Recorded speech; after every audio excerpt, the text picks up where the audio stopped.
Dear students, मैं हूं engineer Devendra Kushwaha और आप सभी का बहुत बहुत स्वागत करता हूं अपने यूट्यूब चैनल दी ऑनलाइन स्टडी में। यह वीडियो जो है टाइप्स ऑफ लाइन का वीडियो पार्ट 3 है। इससे पहले के वीडियोज में हम लोग जान चुके हैं कि टाइप्स ऑफ लाइन को 3 प्रकार से क्लासीफाई किया गया है।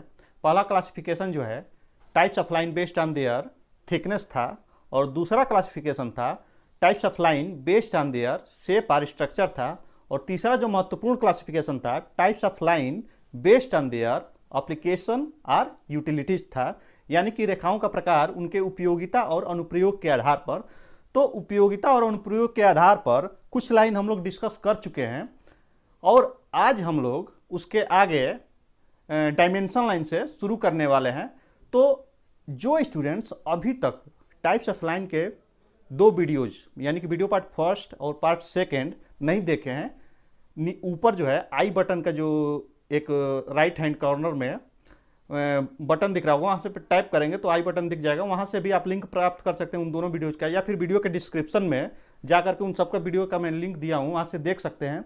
और एक महत्वपूर्ण सूचना और है कि जितने भी वीडियो के मैं पार्ट बना रहा हूँ सबका साथ साथ एक ऑनलाइन टेस्ट भी ले रहा हूँ। तो वो उन सभी ऑनलाइन टेस्ट का लिंक भी मैं वीडियो के डिस्क्रिप्शन बॉक्स में दिया हुआ हूँ। तो जो बच्चे जो है ऑनलाइन टेस्ट में भाग नहीं ले पा रहे हैं, चाहे अभी तक नहीं लिए हैं, वो ज़रूर ऑनलाइन टेस्ट में भी भाग लें ताकि अच्छे से अच्छा अपना स्कोर कर सकें और खुद को चेक कर सकें कि हमने कितना पढ़ा और कितना सीखा। और इस ऑनलाइन टेस्ट का एक खास बात और है कि जैसे ही आप लोग ऑनलाइन परीक्षा को सबमिट करेंगे, तुरंत जो है व्यू स्कोर पे क्लिक करके अपना स्कोर देख लेंगे कि मैंने कितना मार्क्स गेन किया। तो चलिए अब हम लोग स्क्रीन पर अपने शुरू करते हैं। स्टूडेंट्स, वीडियो पार्ट 2 में हम लोग स्टडी कर चुके हैं ऑब्जेक्ट लाइन के बारे में, कंस्ट्रक्शन लाइन के बारे में, सेंटर लाइन के बारे में, हिडन या डॉटेड लाइन के बारे में। आज इस वीडियो के पार्ट 3 में हम लोग स्टडी करने वाले हैं डायमेंशन लाइन के बारे में, एक्सटेंशन या प्रोजेक्शन लाइन के बारे में। देन आफ्टर हम लोग स्टडी करेंगे सेक्शन लाइन या हैचिंग लाइन के बारे में।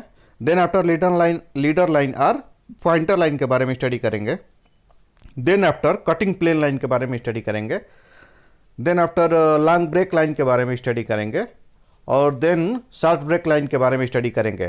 तथा वीडियो का पार्ट 4 जो आएगा उसमें हम लोग स्टडी करेंगे बॉर्डर लाइन के बारे में, मार्जिन लाइन के बारे में, चेन थिक लाइन या लॉन्ग डैश डॉटेड लाइन के बारे में। Then after chain thin double dash या लोकस लाइन के बारे में और डिट्टो लाइन के बारे में। तथा साथ ही इसी वीडियो पार्ट में यानी कि पार्ट 4 में हम लोग सीखेंगे कि रेखाओं को बनाने के लिए किस ग्रेड की पेंसिल यूज में लाई जाती है। तो इसलिए पार्ट 3 देखने के बाद पार्ट 4 को देखना मत भूलिएगा, पार्ट 3 को मिस मत कीजिएगा क्योंकि ये बहुत ही इंपॉर्टेंट होगा। तो चलिए आज हम लोग पहले डायमेंशन लाइन से शुरू करते हैं। 5th नंबर हमारी कौन सी लाइन है? डायमेंशन लाइन यानी कि विमांकन रेखा। तो चलिए देखते हैं विमांकन रेखा क्या होती है। These lines are terminated at the outer ends by pointed arrow heads touching the outlines, extension line और सेंटर लाइन। यानी कि इन रेखाओं को बनाते समय जो आउटर एंड्स है यानी कि बाहरी किनारे हैं वहाँ पर एरो हेड्स बनाते हैं यानी कि तीर बनाते हैं, जो किसको टच करते हैं तो आउटलाइन को टच करेगा या फिर एक्सटेंशन लाइन को टच करेगा या फिर केंद्र रेखा को टच करते हुए ये रेखा बनाई जाती है। They are continuous thin lines, यह जो है सतत पतली रेखा होती है। हम चाहे जितनी भी रेखाएं पढ़ लें वो 3 प्रकार की हो सकती हैं, या तो वो मोटी रेखा हो सकती है या फिर मध्यम रेखा हो सकती है या फिर पतली रेखा हो सकती है। तो ये हम जरूर ध्यान रखेंगे, ये एग्जाम में भी पूछा जाता है कि डायमेंशन लाइन बनाएंगे तो कैसी होती है। थिन लाइन होती है, 3 ऑप्शन दे देगा कि थिन लाइन है या फिर मीडियम लाइन है या फिर थिक लाइन है। तो हमारा ऑप्शन कौन सा सही होगा? थिन लाइन है। डायमेंशन लाइन कैसे बनाएंगे? Thin line. इसको देखते हैं हिंदी में भी। वस्तु का माप दिखाने के लिए इस रेखा का प्रयोग किया जाता है। डायमेंशन लाइन का यानी कि विमांकन रेखा का प्रयोग जो है वस्तु के माप को दिखाने के लिए किया जाता है। रेखा के दोनों सिरों पर एक्सटेंशन लाइन को छूते हुए एरो हेड बनाया जाता है, जो अभी जस्ट हम बात कर रहे थे। अब एक्सटेंशन लाइन क्या होता है, जस्ट इसके आगे वाली लाइन है, उसके बारे में हम बताएंगे। एरो हेड यानी कि तीर बनाया जाता है। ISI के अनुसार वस्तु का माप बीमा रेखा के ठीक ऊपर लिखा जाता है। बहुत सारे स्टूडेंट्स क्या करते हैं कि साइड में कहीं लिख देते हैं, कहीं तिरछा लिख देते हैं, लेकिन ऐसा कुछ नहीं करेंगे। हम सीधा विमांकन रेखा बनाएंगे और ठीक उसके बीचों बीच ऊपर साइड में वस्तु का माप लिखेंगे। आइए एग्जाम्पल से देखते हैं। ये कोई हमारी जो है ऑब्जेक्ट है। क्या है? ये ऑब्जेक्ट है। अब इसका विमांकन करना है तो कैसे करेंगे? पहले जो है ऐसे, अभी एक्सटेंशन की बात हो रही थी, ये एक्सटेंशन लाइन है जो कि ऑब्जेक्ट लाइन से बिल्कुल टच नहीं कर रही है।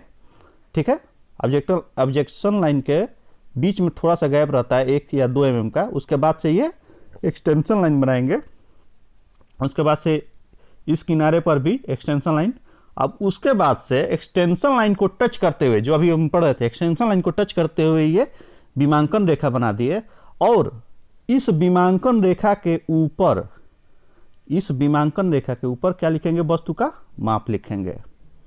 तो ये हमारा प्रोसीजर है, ये हमारा प्रदर्शित करने का तरीका है कि कैसे हम विमांकन रेखा को खींचेंगे और कैसे उस पर माप दिखाएंगे।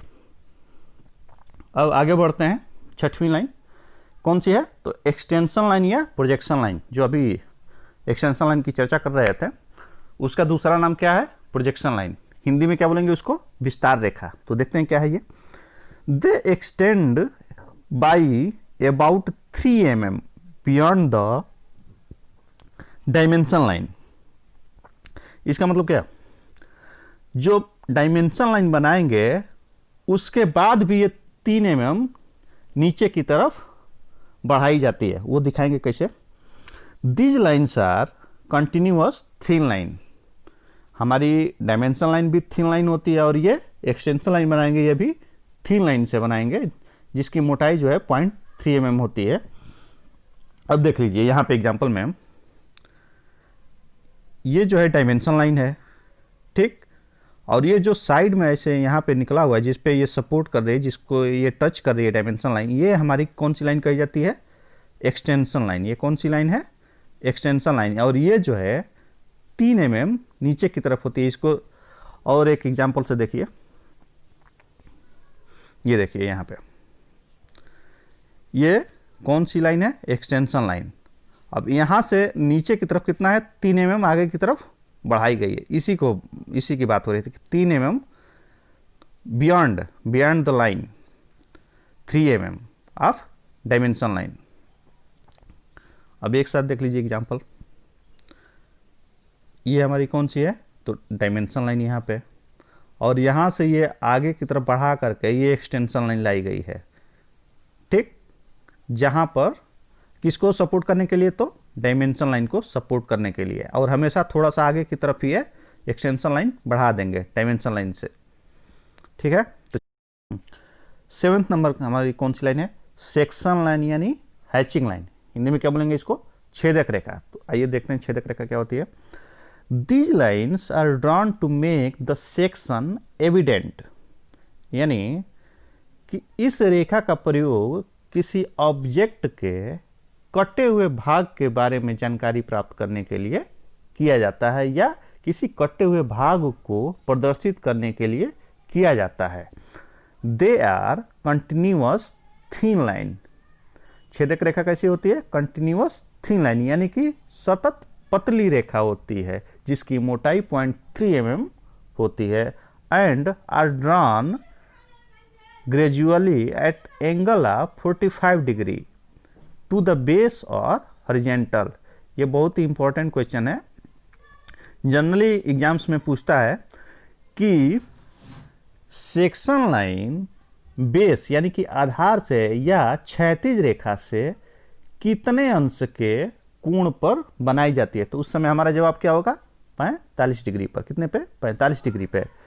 ये हमेशा रट लेना है कि हैचिंग लाइन बेस या हॉरिजॉन्टल से 45 अंश के कोण पर बनाई जाती है। ये 1 नंबर में जरूर पूछता है। और यूनिफॉर्म, अब सेक्शन लाइन्स के बारे में बता रही है। Uniform space between the lines are about 1 mm to 2 mm। जो हैचिंग लाइन बनाते हैं, हैचिंग बनाते हैं, उसके बीच में 1 mm या 2 mm का गैप हम रखते हुए हैचिंग लाइन को बनाते हैं। और देखते हैं वही हिंदी में वही बात है कि वस्तु के कटे हुए भाग को दर्शाने के लिए इस रेखा का प्रयोग किया जाता है। कोई भी ऑब्जेक्ट है, उसका कटा हुआ कोई पार्ट है, कोई पोर्शन है, तो उसको दर्शाने के लिए इस रेखा का प्रयोग किया जाता है और इन रेखाओं को क्षैतिज से 45 अंश के कोण पर खींचा जाता है। लेकिन एक चीज़ और इसमें ध्यान दे लेंगे कि यदि असेंबली सेक्शन है, कौन सा सेक्शन है? Assembly section. जैसे हमारा इंजन है, कोई इंजन है, तो अब इंजन में कई सारे छोटे छोटे पार्ट्स बने लगे होते हैं या छोटे छोटे पार्ट से मिल के बना होता है इंजन, यानी कि वो असेंबली सेक्शन है। उसमें छोटे छोटे कई सारे पार्ट्स हैं, यानी कि वो असेंबल्ड किया गया है। तब असेंबल किया हुआ सेक्शन है, उसको यदि हैचिंग से दिखाना है, यदि उसके किसी कटे हुए पार्ट को दिखाना है, तो 45 डिग्री पर भी हो सकता है और 60 डिग्री के कोण पर भी हो सकता है। तो इसमें हम कंफ्यूज नहीं होंगे। यदि किसी पार्ट, जनरली यदि क्वेश्चन में सीधा सीधा कोई असेंबली का नाम नहीं लिया, सीधा सीधा ये पूछा कि हैचिंग लाइन कितने डिग्री के कोण पर बनाई जाती है, तो उसमें क्या कहेंगे? 45 डिग्री। यदि उसमें ये कंडीशन डाल दिया कि असेंबली सेक्शन में सेक्शन लाइन को दिखाएं, किस लाइन से दिखाते हैं, और 45 डिग्री न दे करके 60 डिग्री, 30 डिग्री या अन्य कोई कोण दिया रहता है, तो उसमें से हम हमेशा कौन सा एंगल सेलेक्ट करेंगे? 60 डिग्री का। तो ये याद कर लीजिए, असेंबली सेक्शन में 45 डिग्री या 60 डिग्री के कोण पर भी सेक्शन लाइन को खींचा जाता है। लेकिन जनरली किसी पार्ट को में हैचिंग दिखाने के लिए 45 डिग्री का यूज किया जाता है। और सेक्शन लाइन में जो स्पेस होता है, ये जैसे स्पेस है, ये दो लाइन के बीच में, वो 1 mm या 2 mm। यदि 1 mm रख रहे हैं तो सब में 1-1 mm रखते जाएंगे, 2 mm रख रहे हैं तो 2 mm रखते जाएंगे। जैसे ऐसे सेक्शनिंग बना, जैसे ये सेक्शनिंग यदि बना रहे हैं, कोई ऐसे पार्ट है और 45 डिग्री पे ऐसे खींच रहे हैं, तो यदि 1 mm रख रहे हैं गैप सारी लाइंस के बीच में, तो 1-1 mm रखेंगे। 2 mm रख रहे हैं तो 2 mm रखते चले जाएंगे और ऐसे बना लेंगे। तो ये हमारा एग्जाम्पल किस चीज़ का हुआ? तो सेक्शन लाइन का। अब आगे वाली लाइन देखते हैं कौन सी। आगे वाली लाइन है हमारी लीडर लाइन या पॉइंटर लाइन। ठीक, अब लीडर लाइन क्या होती है इसके बारे में देखते हैं। It is drawn to connect a note with the feature, dimension, object, outlines इत्यादि to which it applies. It is a continuous thin line. ये भी सतत पतली रेखा होती है। लीडर लाइन का प्रयोग जो है कोई नोट लिखने के लिए किया जाता है, चाहे उसका फीचर लिखने के लिए किया जाता है। जैसे कि डायमेंशन के साथ में यदि कोई नोट लिखना है तो इस लीडर लाइन का प्रयोग किया जाता है।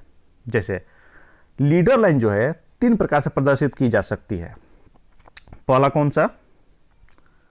With a dot. जैसे देखिए ये लीडर लाइन जो है यहाँ पे डॉट से शुरू हो रही है। किससे शुरू हो रही है? डॉट से। दूसरा कौन सा? With an arrow head. किससे? तीर से। एक तीर से यहाँ पे देखिए शुरू हो रही है लीडर लाइन। कौन सी लाइन है ये? लीडर लाइन है। और तीसरा कैसे शुरू हो सकती है? Without a dot or arrow head. इसमें इस वाली लीडर लाइन में देखें, न तो डॉट है न एरो हेड है। तो 3 प्रकार से हो सकती है। कैसे? With a dot, with a arrow head, या without a dot or arrow head, यानी कि बिना डॉट या तीर के। तो इस पे देख लीजिए एग्जांपल। जैसे देखिए ये लीडर लाइन है। कौन सी है ये? लीडर लाइन है। और ये किससे शुरू हो रही है? तो न तो एरो से शुरू हो रही है न डॉट से शुरू हो रही है। ठीक। और इस किसको प्रदर्शित कर रही है? तो इस होल को प्रदर्शित कर रही है। किसको प्रदर्शित कर रही है? इस होल को प्रदर्शित कर रही है कि इस होल का, यानी कि इस सर्कल का डायामीटर जो है कितना है? 10 है। ये फाई का मतलब क्या है? फाई यदि आगे लगा हुआ है तो ये डायमीटर या व्यास को प्रदर्शित करता है।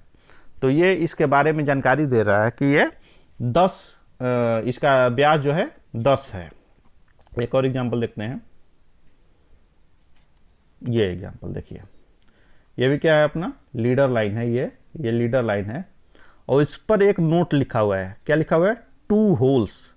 ये होल कितने हैं? 2 है, एक यहाँ पर है और एक यहाँ पे है। और इस होल का डायमेंशन यानी कि फीचर जो है, डायमेंशन जो है 12 है। कितना है? 12 है। यानी फाई कितना है? फाई यानी कि अभी बताया, ये किसको बताएगा? डायमीटर को या व्यास को। तो ये हमारा नोट हो गया।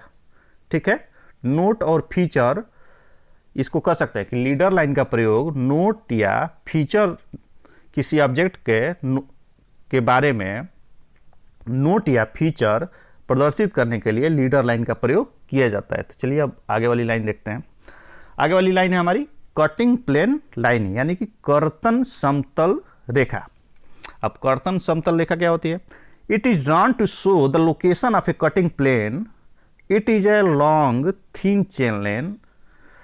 It is a long thin chain line thick at ends only.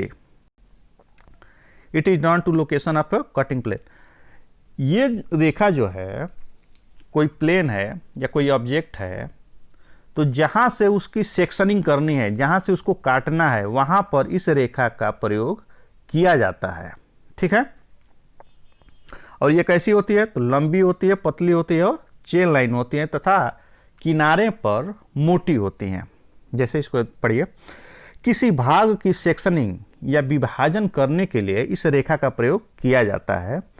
इसकी मोटाई केंद्र रेखा से अधिक, जो सेंटर लाइन होती है उससे इसका थिकनेस जो है अधिक होता है तथा दोनों किनारों पर, जहाँ पे लाइन खत्म हो रही है दोनों साइड में, वहाँ पर इसकी मोटाई केंद्र रेखा से अधिक तथा दोनों किनारों पर तीर बनाकर सेक्शनिंग भाग को हटाने का संकेत देते हुए इस लाइन को बनाया जाता है। जैसे किसी ऑब्जेक्ट में से कोई पार्ट निकालना है, चाहे जहाँ से सेक्शनिंग करना है, जहाँ से विभाजन करना है, वहाँ पर इस लाइन को बना दिया जाता है। ठीक है, और इसमें जो बड़े और छोटे डैश के अनुसार अभी आगे बता रहा हूँ कैसे बनाया जाता है। तो उसमें जो बड़ा और छोटा डैश का अनुपात होता है वो 6:1 से लेकर के 4:1 तक का हो सकता है। जनरल हम लोग जो यूज करते हैं वो 5:1, यानी कि न तो 6:1 लिया न 4:1 लिया, उसके बीच में जो एक अनुपात आया 5:1 उतना लेते हैं। जैसे कि यदि हम बड़ा डैश 15 mm का बना रहे हैं तो छोटा डैश 3 mm का खींचते हैं। वो कैसे करते हैं ये देख लीजिए।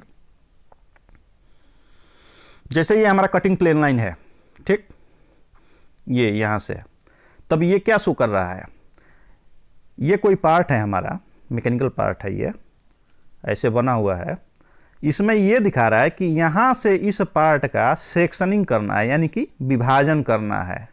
तो यदि यहाँ से विभाजन करना है तो ये देखिए, पहले ये सेंटर लाइन बनाया गया है। कैसे?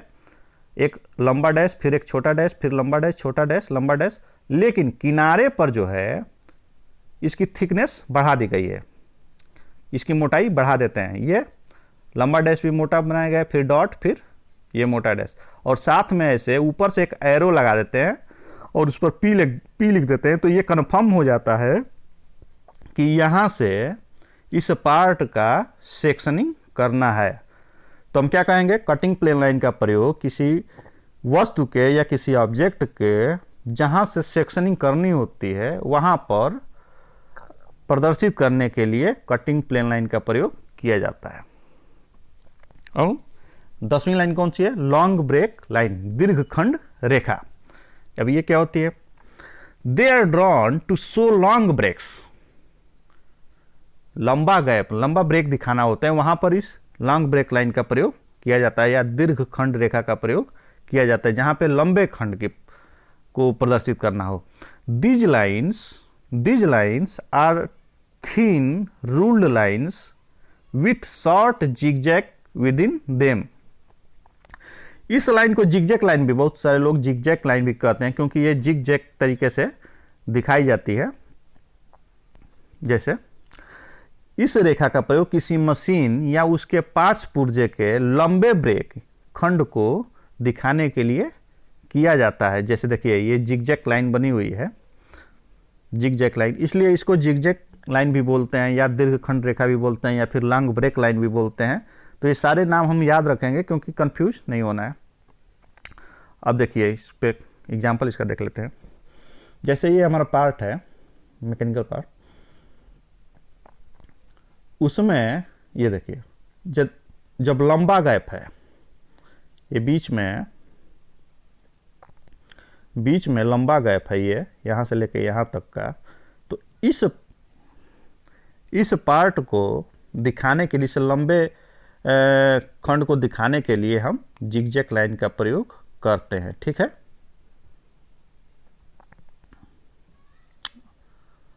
अब आगे देखते हैं।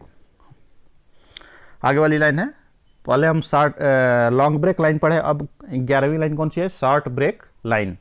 ये क्या होती है? They are used to show a short break or irregular boundaries. यदि इसका प्रयोग कहाँ पे करते हैं? शॉर्ट ब्रेक लाइन का, तो जहाँ पे छोटे खंड हो, किसी पार्ट के छोटे खंड को प्रदर्शित करने के लिए, या इरेगुलर बाउंड्रीज यानी कि अनियमित जो घेरे होते हैं, अनियमित शेप होते हैं, वहाँ पर इसका प्रयोग किया जाता है।